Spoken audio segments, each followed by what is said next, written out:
The Commander-in-Chief of the Amazonian Defense Forces, ADF, an armed group that has been terrorizing denizens, extorting them, torturing and requesting ransoms in the Amazonian struggle for liberation, a certain Dr. Cho Ayaba Lucas, has confirmed that they lost 11 fighters in Batibo local government area during a friendly encounter with their colonial La Republic du Cameroon military, with whom they have been working hand in hand to destroy the Amazonian quest for freedom. It is said that these arrangements started on July 28, 2022, when their counterparts trekked for long distances as indicated and into the forest to arrive at Enyo, Ewai and Bozum, where the friendly encounter took place at several fronts. According to the propagandist of the Blackleg and Sellout ADF, Capo Daniel, the encounter on their bases was well calculated by their friendly La Republic du Cameroon forces. He revealed that the ADF was planning to launch an operation to capture a major city. In his words, he said, "We had rallied over 300 forces in Batibo to carry out an operation called Sunrise, where we would have taken over a major city in Amazonia and hold for the duration of a lockdown we called that starts today 2nd and ends on Friday 5th of this month." I suppose he's talking about August. Now, the propaganda continues that the ADF also inflicted pains on their friendly La Republic du Cameroon forces and watched them airlift dead bodies and wounded soldiers 5 times. But the colonial La Republic du Cameroon military said that only had 11 injuries and killed 15 ADF members. While our forces have regrouped and will enforce the lockdown even as we scrapped the planned Operation Sunrise, Capo concluded. It remains uncertain how the colonial government forces were aware of such an operation, but being the first time to call a 1-month lockdown.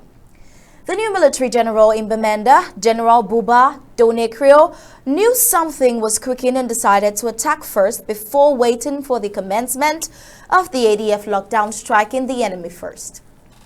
However, anyone doubting how the colonial forces knew would be denying the simple truth that the ADF is an ally of the BIR and La Republic du Cameroon, who have been fighting relentlessly together to destroy the Amazonian genuine quest for freedom. The Batibo encounter was a mere friendly match to blindfold the world that the new colonial general has started his mission. General Buba is a former commander of the Rapid Intervention Battalion BIR, La Republic du Cameroon's elite force. He is also known as the man who weakened Boko Haram terrorists in the far north region. His recent appointment to the 5th Military Region has been seen as a strategy to eliminate Amazonian forces in the region with the tactics they used against the Islamist group.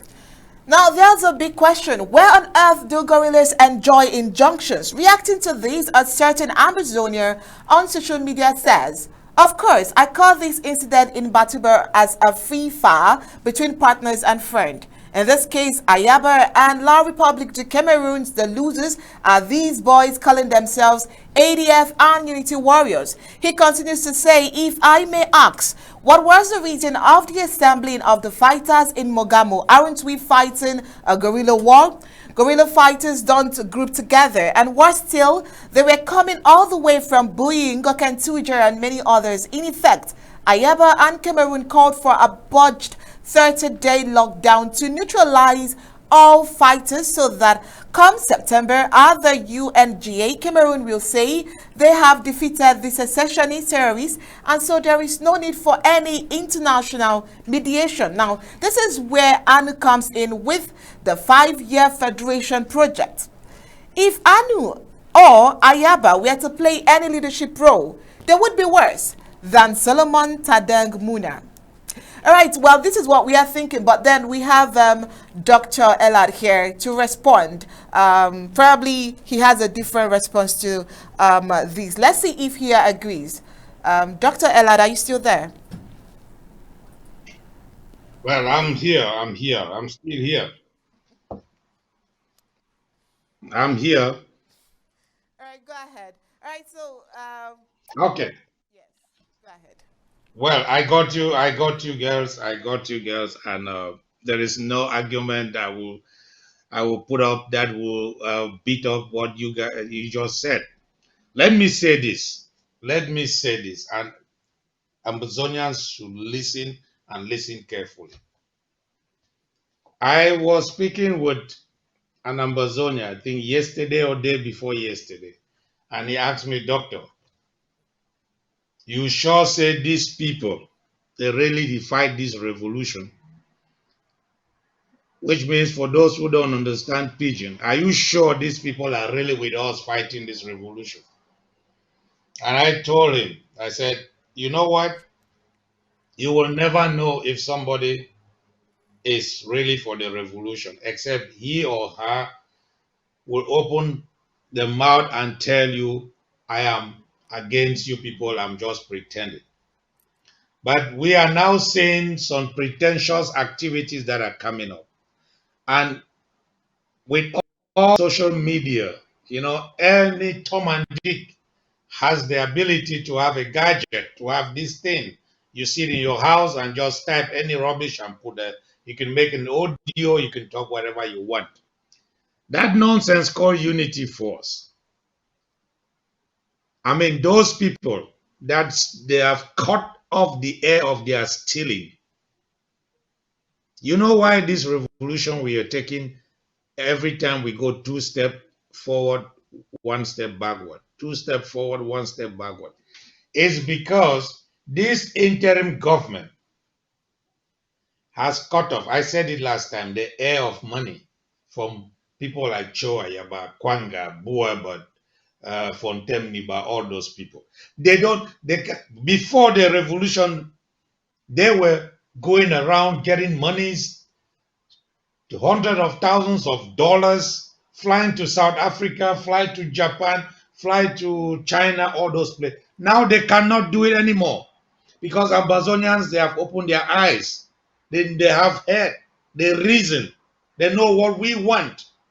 So now the only thing they can do is to cooperate with La République du Cameroon. You see someone like Maggie Kilo. I saw I saw right up here they raised in their so-called town hall $4,000, and they showed the distribution of the money to the fighters of Ground Zero. I got Kuchunja 1,000 this, Bui 500 this that. Look, what a bullshit! This is what I am saying, and everybody in this interim government is saying. That's nonsense called unitary or unity force. It's just to group our fighters on the ground for La République to kill them. This is an example. You've seen it, what happened in Badibo. That is a pure, when did Ayaba said the lockdown for 30 days is going to start from the 1st of August. And that same day, these guys, they want to go and regroup themselves to do whatever they want to do, and see 15 of them are gone. And he will sit there and be talking nonsense. And in fact, I said it that what we are supposed to be doing now is to fish out people here in the diaspora. Forget about those people they call them black legs in Ground Zero. Let's start here because we have them a lot here. We have those pretenders, people who will show up, pretend as if they are going to die for this revolution. But of course, never. They are not with us. They are not fighting the same fight we're fighting. If someone can go back in 2018, before Ayuk Tabe and the rest were arrested, when I made a statement against one lady in this Germany called Mado Mado, who was a staunch person for Ayaba. And I said, Cho Ayaba is not fighting the same revolution that we are fighting. Since 2018, I got reaction from everywhere, people telling me, how can you, this very chair that I'm sitting, talking to the people of Amazonia, It's the same chair Cho Ayaba sat in this, my very parlor that I'm talking to you guys. When I made that statement, people attacked me from left to right. And today they are coming to see it themselves. They are seeing it themselves. I sat quiet for long. I've been watching Ayabacho. I didn't want to have anything to do with him. But it has gone to a level that I cannot hold my we use the word timber in Amazonia. So you cannot hold enough you hold my timber again, wishing me anger. It's too much because all this nonsense is all about power, ego, and money. This interim government is doing everything to make sure we arrive Boya safely. All our people enter Boya, but we have other people who have decided that we will not go to that Boya. We will not go. We will sit here and give everything that we have been, all the 40,000 plus that have been killed, all the more than 500 houses, villages that have been burnt, all what we have lost. We still have people among us who want to see us remain slave. We don't want to see us be free. We don't want to see us also sit down and move freely. I get up at 4 o'clock here in the morning and drive to Poland. I mean, drive to Poland. You get up at 4 o'clock and drive to Bamenda and see when you will arrive there from Tico, Victoria, Boya, Kumba, wherever you are. Get up at 4 and drive there and see when you arrive. I drive there and come back and I'm still talking.